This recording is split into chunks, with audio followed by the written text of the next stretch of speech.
देखिए, सीएम योगी जब चुनाव हुआ है तो आजकल जनतंत्र में तो जो चुनाव जीतेगा उसी को जनता माना जाएगा। हम चुनाव में शामिल थे नहीं, हमारी पार्टी तो अभी बनी है, चुनाव में उतरेगी, नगर निकाय के चुनाव में उतरेगी, पार्लियामेंट के चुनाव में उतरेगी। और वास्तव में जो गांव का गरीब है, जो दलित है, वास्तव में जिसको आरक्षण की आवश्यकता है उसे आरक्षण दिया जाए, ये सर्वजन हित पार्टी का मुख्य उद्देश्य है। हम आरक्षण छीनने नहीं आए हैं, हम वास्तव में जो हकदार हैं आरक्षण के उनको आरक्षण दिलाने के लिए आए।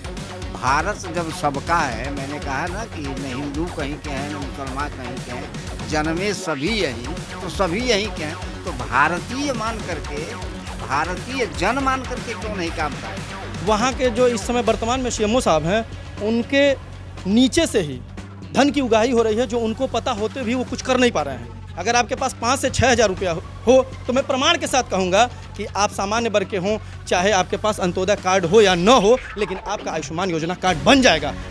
जिस तरह से चुनाव अब नज़दीक ही है और तमाम पार्टियां राजनीतिक के स्तर में जुड़ाव कर रही है। एक तरफ जहां बेरोजगारी, महंगाई मुद्दा बना हुआ है, सरकार अपनी पीठ थपथपा रही है, तो तमाम छोटी बड़ी पार्टियां इसके विरोध में हैं। आज यहां पर भी सर्वजन हित पार्टी ने एक बैठक बुलाई है।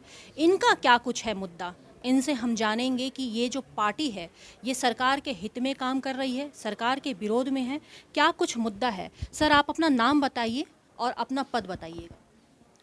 अरे राष्ट्रीय अध्यक्ष जी बैठे हैं, इनका लीजिए। उनका कहना है कि आप बोलेंगे, आप कह रहे हैं वो कह रहे हैं, जिनको बोलना है क्योंकि वो भी बोलेंगे, मैं सबसे बुलवाऊंगी, क्योंकि आपका नाम है सर्वजन हित पार्टी, तो सर्वजन हित पार्टी है तो आप करते रहिए। हमारे राष्ट्रीय अध्यक्ष इसलिए मैं कह रहा हूँ अध्यक्ष जी का पहले लीजिए, हम खुद को। जी मैडम बताइए। जो आपकी पार्टी है ये क्या पार्टी है, कैसे काम करेगी, और जो आपकी जो बैठक है ये क्या है। हमारी अखिल भारतीय सर्वजन हित पार्टी सर्व समाज के पार्टी है। आज के इस समय में आपने देखा है कि सारी पार्टियां लगभग जो है जातीयता को बढ़ावा दे रही हैं, जातीयता को लेकर चल रही हैं। हमारा प्रथम प्राथमिकता है कि हमारी पार्टी सर्व समाज को लेकर के साथ चलेगी, सभी को एक सूत्र में जोड़ करके जो है कार्य करने का हम लोगों ने जो है संकल्प लिया है। जैसे आपने कहा कि सभी पार्टियां जातिगत को लेकर चल रही है, अभी एक मुद्दा बहुत तेज़ी से जा रहा है जातिगत जनगणना की, ये क्या ज़रूरी है, क्योंकि कहते हैं कि जातिगत जनगणना अगर हुआ तो विकास और जो लोगों को सहायता दी जाती है उसमें बहुत अच्छा तालमेल हो सकता है। किस हद तक सपोर्ट करते हैं इसको आप? जातीय जनगणना का कोई औचित्य नहीं है। जहाँ तक सवाल है कि जातीयता, तो आपने देखा है संविधान में है, आपके आरक्षण हो गया, सारी बातें हो गई, इसके बाद अलग से जो है उसका कहीं से गणना कराने की कोई आवश्यकता नहीं है, और एकदम ये हमारे समझ से परे है, इसमें नहीं होना चाहिए। जनगणना की कोई आवश्यकता नहीं है। जातीयता में तो सारे लोगों को ऐसे बांट दिया गया है, आरक्षण को लेकर के जो है सारी जातियों को अलग अलग जो है दिया गया है। इस नाते अलग से अब इसके बाद फिर जनगणना करके और क्या करना चाहते हैं, समाज को कितना बांटना चाहते हैं, ये अच्छी बात नहीं है। ठीक है, ये अच्छी बात नहीं है, जातिगत जनगणना के विरोध में है। किसके साथ, किसका साथ देंगे? जनता का साथ देंगे। और जनता किसके साथ है? जनता हमारे साथ है। जनता तो सीएम योगी के साथ है, मोदी के साथ है। हमारी नीतियाँ इस प्रकार की हैं। देखिए, सीएम योगी जब चुनाव हुआ है तो आजकल जनतंत्र में तो जो चुनाव जीतेगा उसी को जनता माना जाएगा। हम चुनाव में शामिल थे नहीं, हमारी पार्टी तो अभी बनी है, चुनाव में उतरेगी, नगर निकाय को चुनाव में उतरेगी, पार्लियामेंट के चुनाव में उतरेगी। अभी हम यह निर्णय नहीं लेंगे। जो हमारी नीतियों के पक्ष में रहेगा, जिससे हमारी नीतियां तालमेल खाएंगी, जिससे हमारे सैद्धांतिक और वैचारिक। और आपकी नीतियां क्या हैं? हमारी नीतियां ये हैं, एक तो सबसे बड़ी बात यह है, हिंदुस्तान की आज़ादी के 75 साल हो गए, अमृत महोत्सव चल रहा है, लेकिन आज जातीय आरक्षण जो दिया गया अंबेडकर जी और डॉक्टर राजेंद्र प्रसाद या संविधान सभा के जो भी सदस्य थे उन लोगों द्वारा, इसमें लिखा गया था कि केवल 10 वर्ष जातीय आरक्षण रहेगा, और जातीय आरक्षण 75 साल चल रहा है। हमारा किसी जात से विरोध नहीं है, लेकिन आरक्षण का लाभ उनको मिलना चाहिए जो गांव का घुरहू है, निरहू है, उसको मिले। यहाँ आरक्षण का लाभ ले रहे हैं रामविलास पासवान का खानदान, मीरा कुमार का खानदान, महावीर प्रसाद का खानदान। तो इन लोगों से मायावती जी का आनंद कुमार अब बन गए राष्ट्रीय संयोजक उनके। तो इन लोगों से आरक्षण छीन लिया जाए और वास्तव में जो गांव का गरीब है, जो दलित है, वास्तव में जिसको आरक्षण की आवश्यकता है उसे आरक्षण दिया जाए। ये सर्वजन हित पार्टी का मुख्य उद्देश्य है। हम आरक्षण छीनने नहीं आए हैं, हम वास्तव में जो हकदार है आरक्षण के उनको आरक्षण दिलाने के लिए आए हुए हैं। हमारा मतलब आप जातिगत जनगणना के खिलाफ हैं और चाहते हैं कि गरीबी की जनगणना की जाए, जो गरीबी तल के समप हैं, उसके नीचे हैं, उनको देखा जाए। नहीं, हम मैडम जाति जनगणना खिलाफ इसलिए हैं कि हम जाति जनगणना का हस्त्र देख चुके हैं। जब मंडल कमंडल का घमासान हुआ था तो तमाम नौजवान आत्मदाह कर लिए थे, आत्महत्या कर लिए थे। नंगा नाच जातिवाद का हुआ था इस देश में। हम नहीं चाहते हैं जातिवाद का पुनः नंगा नाच हो इस देश में। हम यह चाहते हैं कि आपसी भाईचारा, आपसी सौहार्द, सांप्रदायिक एकता, धार्मिक एकता कायम रहे। इसलिए हम जातिगत जनगणना के विरोध में हैं शुद्ध रूप से। हम जातिगत जनगणना कतई नहीं चाहते हैं। हम सारे जातियों का समावेश चाहते हैं, हर जातियों में भाईचारा बढ़ाना चाहते हैं। चलिए, ये तो बात क्लियर हो गई। अब मैं आपसे जानना ये चाहती हूँ सर आपसे कि जिस तरीके से अभी सरकारें काम कर रही हैं, पीठ थपथपा रही हैं, सारी चीज़ें हैं, इसको किस नज़रिए से देखते हैं? जाति जनगणना नहीं चाहिए, दूसरे क्या मुद्दा है आपके पास? हम तो अभी सुनिए बताएं, अभी बिरई भैया कहे हैं कि हमारे जो है सहयोग में है। हम तो सब ब्राह्मण समन्वय जो है कि प्रदेश अध्यक्ष हूँ। तो अभी तो हम सदस्यता अभी लिए नहीं है इस पार्टी का। अब हम अपने हृदय में ही सोचे हैं कि कम से कम 2-2.5 हज़ार ब्राह्मण इकट्ठा करके और पूरा गोरखपुर ज़िले में जुलूस निकलवाएंगे। कम से कम 200-250 मोटरसाइकिल और 50 गाड़ी रहेगी। उसके बाद सर्व ब्राह्मण समन्वय समिति के जो सदस्यता ब्राह्मणों को एक करने आए हैं, ब्राह्मणों को आप एक करेंगे? पार्टी से संबद्ध नहीं है। आज मेरी नीतियों से सहमत होने के हिसाब से वो आए हैं। जब सर्वजन की बात है तो ब्राह्मण भी इसी में है, वो कहीं से अलग नहीं है। भारत जब सबका है, मैंने कहा ना कि न हिंदू कहीं के हैं न मुसलमान कहीं के हैं, जन्मे सभी यहीं, तो सभी यहीं के हैं। तो भारतीय मान करके, भारतीय जन मान करके क्यों नहीं काम करें?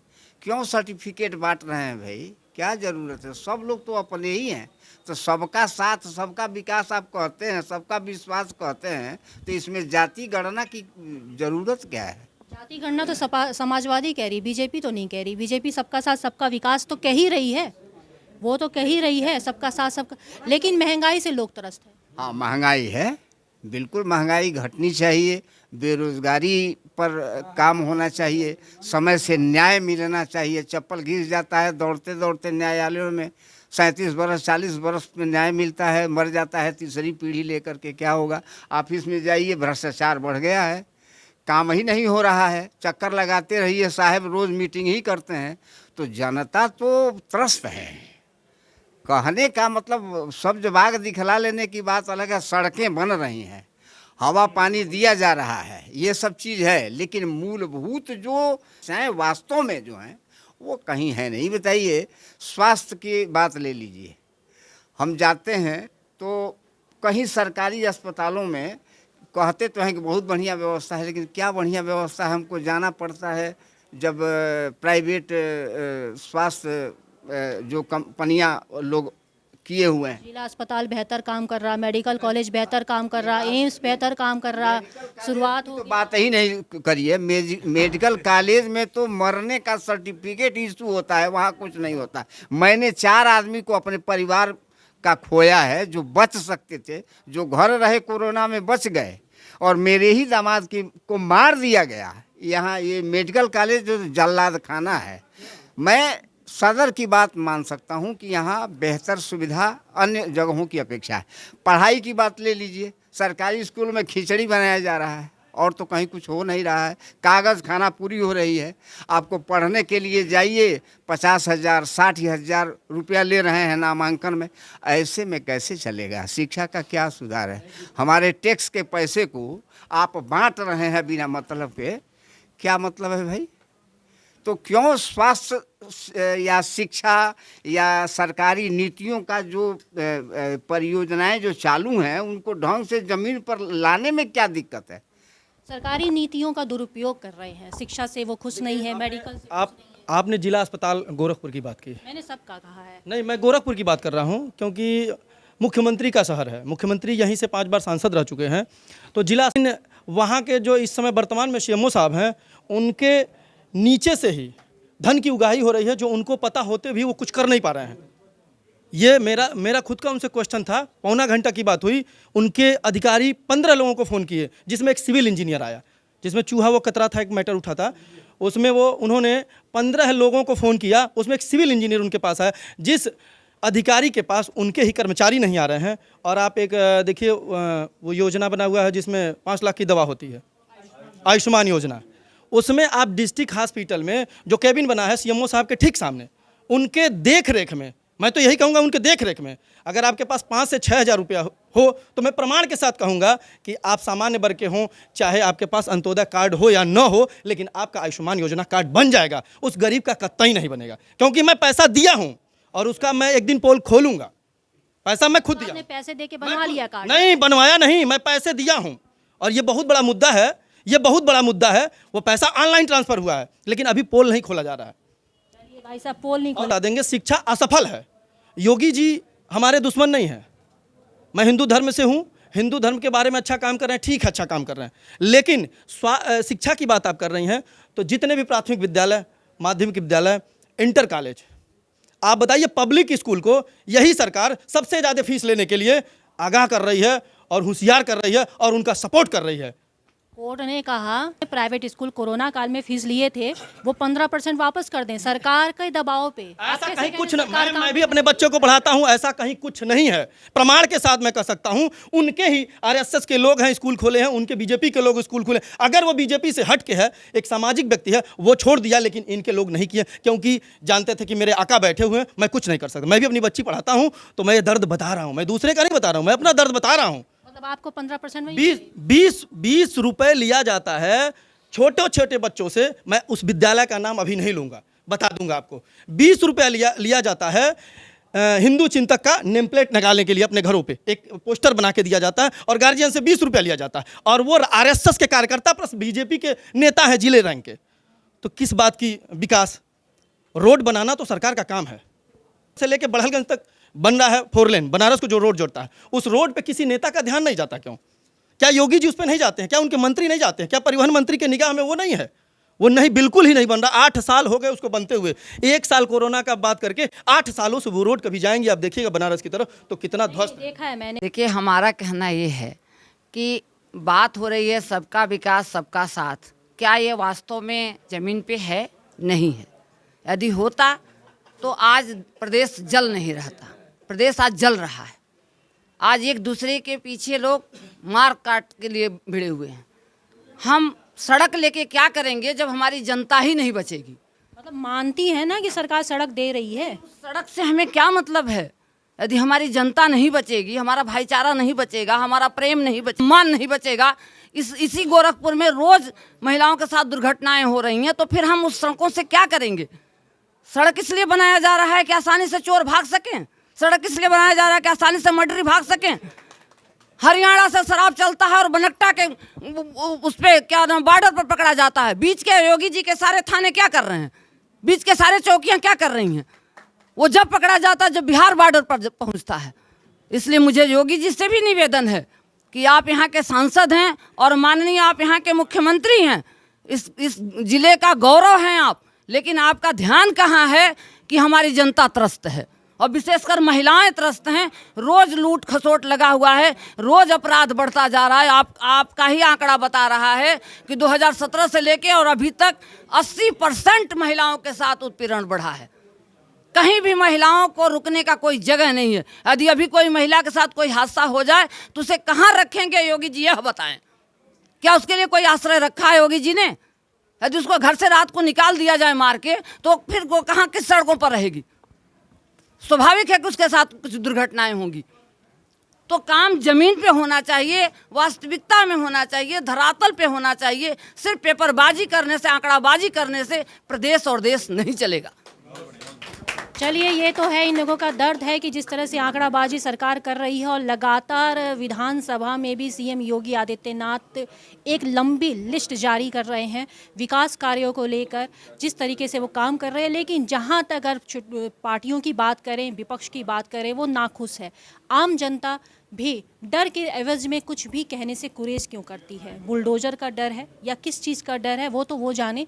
फिलहाल ये इनकी समस्या है और ये देखने या समझने वाली बात है। ये पार्टियां आने वाले चुनाव में किस तरीके से अपनी भूमिका निभाती हैं, ये भी देखने वाली बात है। मैं एक्स्ट्रा न्यूज़ लाइव से दिलजीत कौर।